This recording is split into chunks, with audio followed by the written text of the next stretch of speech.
वहाँ पे लेके जाएंगे पुलिस स्टेशन में कि इसके नाम पे ड्रग्स का केस है, इसने लोन लेके हिंदुस्तान भागना चाहता था, तो हम इसे आर्मी में भेज रहे हैं।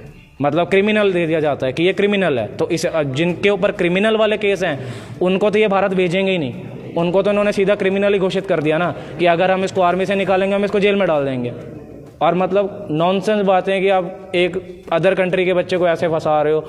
और मेरे साथ इतने बच्चे थे, वो इतना रो रहे थे, गिड़गिड़ा रहे थे कि भाई हमें भी ले चलो साथ में। मैंने कहा भाई मैं कैसे लेके जा सकता हूँ, मेरे हाथ में कुछ नहीं है, ये जिसका नाम ले रहे हैं उसको भेज रहे हैं। एक लड़का था अनूप कुमार करके, उसने खुद ही अपने पैर में गोली मार ली जब उसको रात को बताया कि कल आपको मिशन पे निकलना है। क्योंकि मिशन में ये क्या करते हैं, नदी क्रॉस कराते हैं, और नदी क्रॉस करते ही आपके सिर पे 300-400 ड्रोन खड़े हैं ऊपर। कैसे बचोगे आप? अगर आपको एक फ़ोन से भी वीडियो बन रही है तो आप बच जाओगे, पर 300-400 ड्रोन छोटी मोटी बात नहीं। और 300-400 ड्रोन, हर ड्रोन में 8 किलोग्राम का बम है। कैसे बचोगे आप? कोई ऑप्शन नहीं है आपके पास। और मैंने 8-9 लड़कों को मरते हुए देखा है ड्रोन से, क्योंकि हमारा ड्रोन पे काम था, रेडियो पे काम था, मैं उनको देखता था। वो बेचारे ऐसे चल रहे हैं जुड़ के साथ में, ये कहते थे 10 मीटर का गैप रखो, बट एक 19-20 साल का बच्चा है, वो कैसे आधी रात को 1-2 बजे चलेगा जंगल में, उसे यही नहीं पता मुझे जाना कहाँ है।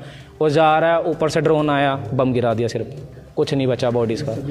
सभी इंडियंस हैं, काफ़ी कंट्रीज़ के बच्चे आ रहे हैं, इंटरनेशनल काफ़ी स्टूडेंट्स हैं, जो स्टूडेंट्स आ रहे हैं अफ्रीका के, कोलंबिया के, हर कंट्री से बच्चे आ रहे हैं। और अफ्रीका का एक केस बता देता हूँ मैं। अफ्रीका के एक बच्चे का ऐसा केस था, उसको 3 दिन में निकाल लिया उसकी सरकार ने। उसने पहले दिन वीडियो बनाई, उसको कुछ नहीं कहा, तीसरे दिन वो बंदा अफ्रीका पहुँच गया। उसका मेरे को लिटरली मैसेज आया जाके कि भाई मैं तो पहुँच गया अफ्रीका में, आप लोग नहीं गए अभी तक। मैंने कहा भाई हमारी सरकार तो हमें ये कह रही कि पहले तुम कोई पुख्ता प्रूफ दो कि तुम्हें ज़बरदस्ती लेके गए हैं। अब हम पुख्ता प्रूफ कहाँ से दें? वो कर नहीं रही आप लोगों की पैरवी। सरकार कहाँ कार्रवाई करेगा? सरकार कार्रवाई कर रही होती है अगर आपकी इतनी मित्रता अच्छी है उनके साथ, रशिया वालों के साथ। पहली बात तो उनको ये काम ही नहीं करने चाहिए। हमें फेक डॉक्यूमेंट्स बना के दे रहे हैं, फेक डॉक्यूमेंट्स पे काम करवा रहे हैं, काम करवा के 2-3 महीने बाद सैलरी भी नहीं देंगे। सैलरी नहीं दी, उसके बाद क्रिमिनल का वो लगा के, चार्ज लगा के आपको सीधा ऑप्शन दे देंगे, या जेल चले जाओ, आर्मी चले जाओ।